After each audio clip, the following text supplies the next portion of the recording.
आपने अभी तक सब्सक्राइब बटन नहीं दबाया है तो सब्सक्राइब बटन को ज़रूर दबा दें और उसके साथ छपी घंटी को भी दबा दें, जिससे हम कोई नई भी वीडियो डालें तो उसका नोटिफिकेशन आप तक सबसे पहले पहुंच जाए।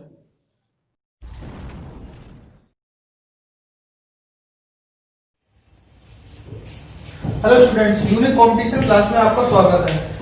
हम साइकोलॉजी के टॉपिक्स अपने अपने एक एक करके कंप्लीट कर रहे हैं, जिसमें हमने काफी हद तक अपने टॉपिक कंप्लीट कर लिए। आज एक बहुत इंपॉर्टेंट टॉपिक लेके आए हैं। आज की जो वीडियो होगी वो थोड़ी लंबी भली हो जाएगी, लेकिन ये टॉपिक बहुत इंपॉर्टेंट है और पूरा कवर हो जाएगा एक वीडियो में। तो हमारी वीडियो को शुरू से लेकर आखिर तक आप जरूर देखें, और अगर वीडियो पसंद आए तो सब्सक्राइब चैनल को जरूर करें और वीडियो को लाइक और शेयर जरूर करें। तो चलते हैं अपने टॉपिक पे। आज का टॉपिक है हमारा, इसका नाम है कोहल वर्ग का नैतिक विकास का सिद्धांत। तो ये एक इंपॉर्टेंट टॉपिक है टेट, सीटेट और सुपर टेट वगैरह सभी जितने भी टीचिंग रिलेटेड एग्जाम है सभी के लिए। अब इसमें सबसे पहला जो हम सीधे अपने पॉइंटों पे आते हैं, सबसे पहला पॉइंट है इसमें कि लॉरेंस कोहलबर्ग एक अमेरिकन वैज्ञानिक थे। वैसे पूछा नहीं आता, लेकिन हमें पता होना चाहिए कि ये कहाँ के वैज्ञानिक थे, कहाँ के निवासी थे। तो ये अमेरिकन वैज्ञानिक थे। अब इन्होंने अपना जो सिद्धांत दिया वो एक ये चीज आप देख रहे होंगे इसमें, नैतिक विकास। तो सबसे पहले हमें एक टर्म पता होनी चाहिए कि हमारे पास माइंड में एक चीज आती है कि नैतिकता क्या चीज है, नैतिकता क्या होती है। तो इनके सिद्धांत पे जाने से पहले हम नैतिकता का अर्थ समझ लें कि नैतिकता होती क्या है। नैतिकता का मतलब होता है, यानी कि इंग्लिश में से कहते हैं मॉरलिटी। छोटे बच्चों को छोटे क्लासों में एक चैप्टर, वो एक सब्जेक्ट होता है उनका मॉरल साइंस, यानी कि नैतिक शिक्षा। उसमें नैतिक चीजों की बातें कही जाती हैं। अब ये होता क्या है नैतिकता? नैतिकता एक ऐसी चीज है, नैतिक विकास एक तो जन्मजात नहीं होता, यानी कि जन्म के साथ कभी नहीं होता है कि बच्चा जो छोटा होगा, ये जरूरी नहीं है। ये होता ही नहीं है कि बच्चा अगर छोटा है तो उसका नैतिक विकास शुरू से ही हो रहा हो। तो नैतिक विकास जन्मजात नहीं होता, इसे सामाजिक परिवेश में सीखा या अर्जित किया जाता है। जैसे जैसे वो समाज के साथ आता है वैसे वैसे उसे सीखा और अर्जित करने लगता है वो नैतिक विकास को। दूसरा पॉइंट है नैतिकता में कि सर्वप्रथम बालक का अनौपचारिक रूप से अपने आस पड़ोस तथा स्कूल से नैतिक विकास होता है। बालक जो होता है, छोटा बच्चा जो होता है, वो सबसे पहले अपना जो उसका नैतिक विकास शुरू होता है वो उसका अनौपचारिक रूप से अपने आस पड़ोस में जब वो जाता है, देखता है लोगों को, उसे अच्छे बुरे का ज्ञान होने लगता है, क्या अच्छा है क्या बुरा है, वो सब चीजें नैतिक विकास उसका फिर वहीं से शुरू हो जाता है। फिर वो स्कूल वगैरह जाने लगता है, अपने विद्यालय वगैरह, तो वहां से उसका नैतिक विकास शुरू हो जाता है। फिर नैतिक विकास जो होता है जब बालक का जन्म होता है तब वह ना तो नैतिक होता है। ये बहुत इंपॉर्टेंट लाइन है, क्वेश्चन में पूछा जाता है जब बालक का जन्म होता है तब वह कैसा होता है, नैतिक, अनैतिक, दोनों, या नैतिक ना तो अनैतिक। तो जब बालक का जन्म होता है तब वह ना तो नैतिक होता है ना ही अनैतिक होता है। ये क्वेश्चन पूछा भी गया है इस लाइन से। मैंने आपको केवल पॉइंट जो लेके आया हूं उसी में से ही क्वेश्चन ज्यादातर पूछे गए हैं और पूछे जाते हैं। तो कोशिश ये करिए कि आप इसके नोट्स अपने हैंडराइटिंग में बनाते हुए चले। तो एक ये जो लाइन है, जो पॉइंट मैंने 3 नंबर पे जो है, इसमें जो बात कही गई है उसे मैंने अंडरलाइन भी कर दिया कि बालक का जब जन्म होता है तब वह ना तो नैतिक होता है ना अनैतिक होता है, बल्कि वह अच्छा या बुरा आचरण। अब वो अच्छाई और बुराई को कैसे सीखता है? नैतिकता में यही चीज आती है कि हमें पता चले कि हमारे लिए क्या चीज अच्छा है, क्या चीज बुरा है। अच्छा और बुरा व्यवहार ये सब नैतिक चीजों में आता है। तो वो अच्छा और बुरा आचरण यानी कि व्यवहार वो समाज से सीखना शुरू कर देता है। इसलिए कहा जाता है कि विकास की प्रक्रिया में वातावरण की महत्वपूर्ण भूमिका होती है। ये भी पूछा जाता है कि विकास की प्रक्रिया में सबसे महत्वपूर्ण भूमिका जिसकी होती है, वातावरण की भी बहुत महत्वपूर्ण भूमिका होती है, क्योंकि वातावरण जैसा बच्चे को मिलेगा वो वैसा ही होगा। अगर उसका आस पड़ोस का वातावरण कुछ ऐसा है कि वहां काफी बुरे लोग रह रहे हैं, चोरी वगैरह ये सब चीजें होती रहती है, तो वो चोरी की जो उसकी वो होगी मेंटेलिटी बिल्कुल वैसी होती जाएगी। और अगर वहां उसके वातावरण के आसपास के लोग सही होंगे तो बिल्कुल वैसे ही वो सही निकलेगा। तो वातावरण का बहुत बड़ा इफेक्ट पड़ता है इस पे।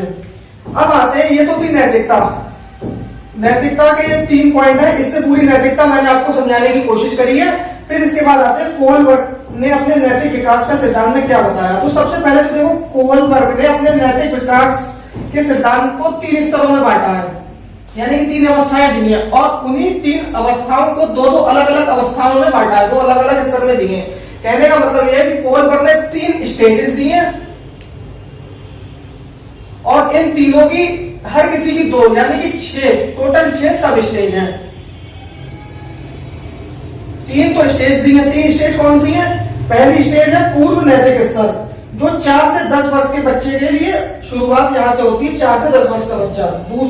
और इसकी 2 जो सब स्टेजेज है वो है आज्ञा एवं दंड की अवस्था, अहंकार की अवस्था। दूसरी अवस्था जो है कोहलबर्ग के अनुसार वो है परंपरागत नैतिकता का स्तर। ये 10 से 13 वर्ष के बच्चों के लिए होती है। इसमें होती है प्रशंसा की अवस्था, इसकी सब स्टेज होती है प्रशंसा की अवस्था। दूसरी होती है सामाजिक व्यवस्था के प्रति सम्मान की अवस्था। तीसरी जो कोहलबर्ग की स्टेज है वो है उत्तर परंपरागत स्तर। ये 13 साल से अधिक बच्चों के लिए होती है। इसकी जो 2 सब स्टेज है उनमें कोहलबर्ग ने जो बांटा गया है वो समाज के साथ संबंध और सार्वभौमिक संबंध। तो ये तो थी इसकी। अब ये बारी बारी से एक एक करके हम आगे इसे पढ़ते हैं। इसमें जो कोहलबर्ग का पहला जो उन्होंने लेवल बताया वो बताया, उसका नाम दिया उन्होंने पूर्व नैतिक स्तर या पूर्व परंपरागत अवस्था। और इसकी जो आयु है इसमें जो बच्चे जो इस अवस्था से होकर गुजरते हैं वो 4 से 10 वर्ष की आयु के बच्चे होते हैं। और इसमें जो इसको इंग्लिश में जो कहा जाता है वो प्री मॉरल लेवल कहा जाता है। तो पहला जो कोहलबर्ग की अवस्था थी वो थी पूर्व परंपरागत अवस्था। अब यही बात नीचे बताई गई है कि यह 4 वर्ष की अवस्था होती है। इस स्तर के अंतर्गत 2 सब स्टेजेज आती हैं, यानी कि 2 इसके और स्तर हैं। इसको 2 और स्तरों में बांटा गया है सब स्टेजेस में। पहली है आज्ञा एवं दंड की अवस्था। ये पूर्व परंपरागत जो अवस्था है इसकी जो सब स्टेज है वो नंबर 1 है उसकी आज्ञा एवं दंड की अवस्था, यानी कि state of order and punishment. अब इसमें क्या होता है, बच्चा जो होता है वो अपने जैसे कभी कभार बच्चा जब छोटा बच्चा जो होता है 4 से 10 साल का बच्चा, तो वो उस दंड ना मिले इसलिए वो अच्छे काम भी करता है। दंड से वो हमेशा डरता है कि उसे पनिशमेंट ना दिया जाए और वो तभी आज्ञा का पालन भी करता है। अब जैसे इसमें कोहलबर्ग ने बताया था कि कम आयु का बच्चा एक तो वो अपरिपक्व होता है, यानी कि उसमें बिल्कुल समझ नहीं होती, वो परिपक्व नहीं होता, अपरिपक्व होता है। और इसी के कारण बच्चा डरता है कि काम किया जाए या ना किया जाए। उसके मन में यही दुविधा रहती है कि मैं ये काम करूं कि ना करूं। तो ये छोटे बच्चे के ज्यादातर मन में यही चीज को लेकर, यही बात को लेकर दुविधा में रहता है वो कि ये काम मैं कर सकता हूँ कि नहीं कर सकता हूँ, ये किया जाए या ना किया जाए। तो वो उसी डर के कारण वो किस चीज से डरता है, वो डरता है पनिशमेंट से कि कहीं उसे पनिशमेंट ना मिले। तो पनिशमेंट से बचने के लिए फिर वो काम को हल्के हल्के करने लगता है। जैसे मान लीजिए परिवार के सदस्य बच्चे को कार्य करने का आदेश देते हैं, तो उस कार्य को न करने पर वह बच्चों को दंडित यानी कि पनिशमेंट कहते देते हैं। तो वो पनिशमेंट के कारण बच्चों को, जो बच्चा होता है वो केवल पनिशमेंट के डर से उस कार्य को करता है। और लेकिन वो अब छोटा बच्चा होता है तो अपरिपक्व होता है, तो उसके मन में ये डर बैठा रहता है कि काम किया जाए ना किया जाए। तो ये होती है आज्ञा एवं दंड की अवस्था। फिर इसकी जो दूसरी स्टेज है वो है अहंकार की अवस्था, स्टेज ऑफ ईगो। इसमें बच्चे में थोड़ा सा ईगो आ जाता है, अहंकार आ जाता है। जैसे बच्चा झूठ बोलने लगता है, झूठ बोलने के बाद बच्चा जो होता है उसमें ईगो आ जाता है, फिर वो अपनी बात को मानता नहीं है। अगर उसने झूठ भी बोला है तब भी वो उसको सच करने पर तुला रहता है। तो इसको स्टेज ऑफ ईगो के नाम से बताया गया, जो कोहलबर्ग ने से बताया। जैसे जैसे बच्चे की आयु बढ़ती जाती है वह परिपक्व होने लगता है। यहाँ पे बच्चा अपरिपक्व था, यहाँ पे जैसे जैसे उसकी आयु बढ़ी वो परिपक्व होने लगा। फिर अब जैसे जैसे परिपक्व यानी मैच्योर होने लगा। फिर यदि उसका उद्देश्य झूठ बोलने से पूरा होता है तो वह झूठ बोल के काम करता है। जैसे मान लीजिए उससे अगर कोई भूख लग रही है तो वो चुरा कर खाना खा लेगा। तो और फिर उसके बाद भी अगर घर पे कोई पूछता है कि यहाँ से किसने खाना चुराया तो वो उस चीज को बताता रहेगा, अहंकार आ जाता है उसमें। तो इस स्टेज में आकर बच्चा जो होता है उसे अगर झूठ बोलने से उसका काम पूरा होता है तो वो झूठ बोलकर काम को अपने करने लगता है। ये सब क्रियाएं बच्चों में अहंकार की अवस्थाओं में पनपती हैं। ये सब क्रियाएं जो है अहंकार की अवस्था में पनपती हैं, इसलिए कोहलबर्ग ने इसको अहंकार की अवस्था बताया है, स्टेज ऑफ ईगो। तो ये थी कोहलबर्ग की पहली स्टेज, पहली स्टेज कोहलबर्ग की।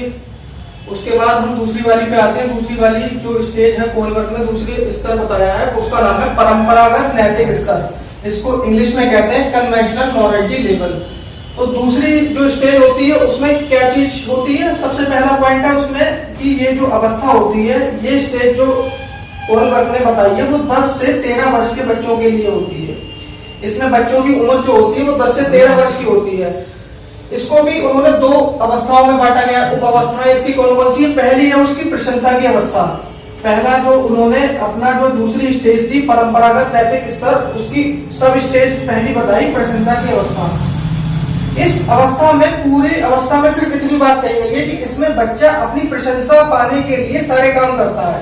वो समाज से, स्कूल से, अपने मित्रों से, परिवार से, सारे लोगों से सिर्फ प्रशंसा पाने के लिए वो सारे काम करता है। तो अब जो इम्पोर्टेंट पॉइंट है वो एक एक करके जान लेते हैं इस अवस्था के।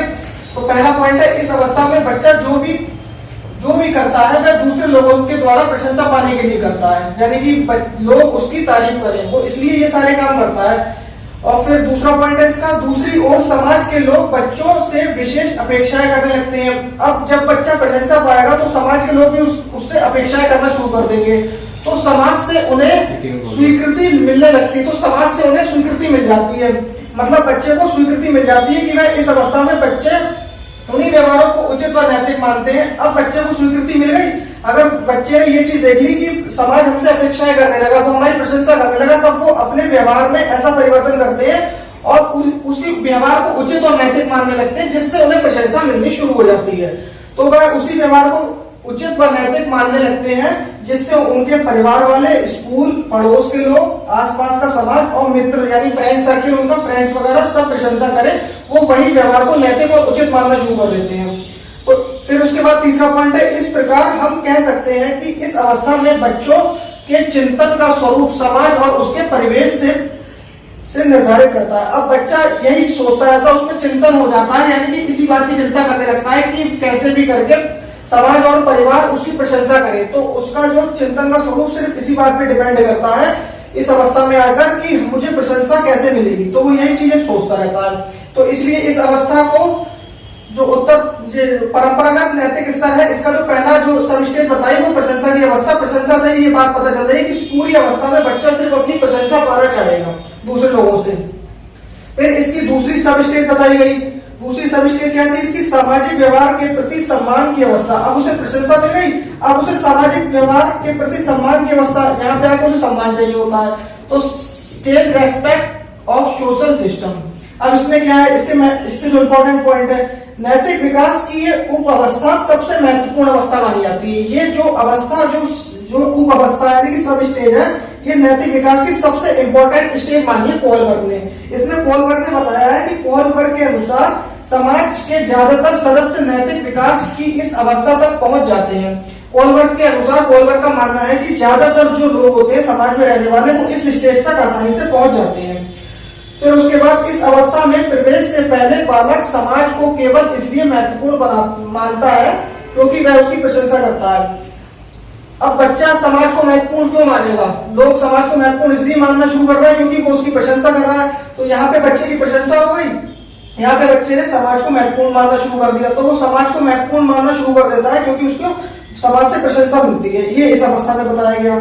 अब वह समाज को स्वयं एक लक्ष्य मानने लगता है और एंड में बिल्कुल लास्ट में जाके वह समाज को एक लक्ष्य मानने लगता है। वह ये सोचता है कि कैसे भी मैं ऐसे अच्छे काम करूं कि समाज से मेरी प्रशंसा भी मिले और वो सब पूरी तरीके से सामाजिक व्यवस्था के प्रति उसका सम्मान की अवस्था जो होती है, सम्मान, उस समाज के लिए सम्मान की भावना उसमें जागृत हो जाती है।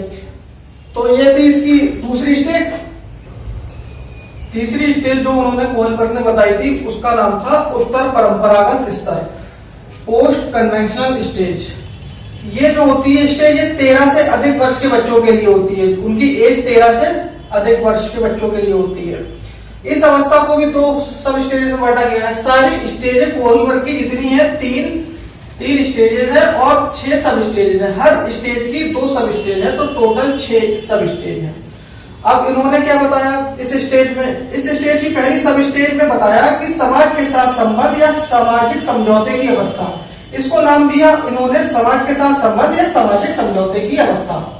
इसमें इन्होंने जो बताया है उसका पहला पॉइंट ये है कि कोई भी बालक इस अवस्था में सम्मान पाने के लिए समाज के प्रति अच्छा कार्य करता है, वह नहीं चाहता कि समाज उसके प्रति बुरा कार्य करे। अब इस अवस्था में आकर जो बच्चा होता है 13 साल से, जब बच्चा उसकी एज 13 से अधिक होने लगती है, तब इस अवस्था में आता है वो बच्चा और फिर उसके अंदर ऐसी भावना अंदर से जागृत होती है कि वो समाज में सम्मान पाने के लिए अच्छा काम करना शुरू कर देता है। वो ये नहीं चाहता कि समाज उसका बुरा करे या उसके प्रति बुरा व्यवहार करे। तो इस अवस्था में आकर बच्चा मैच्योर होने लगता है इन चीजों को लेकर। फिर उसके बाद इसकी बी स्टेज है सार्वभौमिक संबंध की अवस्था। इसमें क्या बताया, इसमें बताया इस अवस्था में बालक विवेक का प्रयोग करता है और कुछ नियम अपने आप से बनाता है। वह ये देखता है कि समाज में क्या अच्छा है और क्या खराब है। अब इस अवस्था में आकर बालक और ज्यादा मैच्योर हो जाता है, उसकी नैतिक तर्क शक्ति जो है और ज्यादा बढ़ जाती है। तो वो अब ये अपने आप से नियम बनाने लगता है कि समाज के लिए मैं क्या अच्छा करूंगा कि समाज मेरी प्रशंसा करे और मेरे प्रति अच्छा व्यवहार करे। तो वो ये सब नियम वगैरह अपने विवेक से काम करता है और नियम वगैरह बनाना शुरू कर देता है कि समाज से उसे अच्छी प्रशंसा मिले और समाज उसकी वाहवाही करे। तो वो समाज और ऐसा कोई काम नहीं करता है वो जिससे समाज उसकी बुराई करे। और फिर इस अवस्था में बालक अपने मन से कार्य करता है। इस अवस्था में पहुंचकर बालक अपने मन से कार्य करने लगता है। ये थी कोलबर्ग का नैतिक विकास का सिद्धांत। इसमें सिर्फ एक मेन पॉइंट ये है कि हर स्टेज में बच्चे की नैतिक तर्क शक्ति जो है वो हर स्टेज में बदलती रहेगी। सारा काम सारा खेल इस पूरे सिद्धांत में जो कोलबर्ग ने बताया वो नैतिकता का बताया, नैतिक तर्क शक्ति का। तो हर स्टेज में बच्चे की नैतिकता और नैतिक तर्क शक्ति बदलती रहेगी। यही पूरे सिद्धांत में उन्होंने अपनी 3 स्टेज की 6 सब स्टेजों में समझाया है। गाइस, अगर आपको ये वीडियो पसंद आया तो चैनल को सब्सक्राइब करें, वीडियो को ज्यादा से ज्यादा लाइक और शेयर करें। Thank you very much.